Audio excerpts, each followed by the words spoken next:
Шарық. Бүгінгі, яғни осы өткен кішігірім концерт сізге ұнады ма және қандай әсер қалдырды?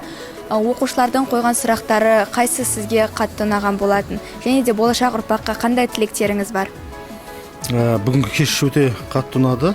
Себебі үлкен сондай дайындықпен, тиянақтылықпен үлкен бір жұмыс жасалғаны көрініп тұр.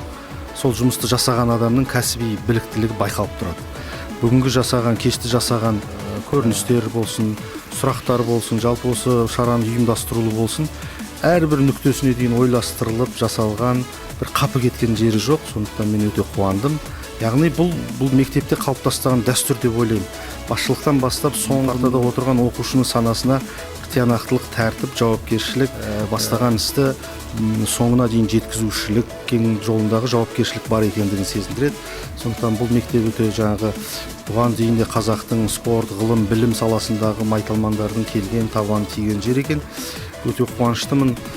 Бұндай жерден білім алып жатқан оқушылар да болашақ ел үшін, жер үшін, тіпті Қазақстанның болашағы ішкі сыртқы саясатында болсын, тіпті әлемдік тұлғаға айналатын азаматтардың өсіп өнетіндігіне мен кәміл сенемін.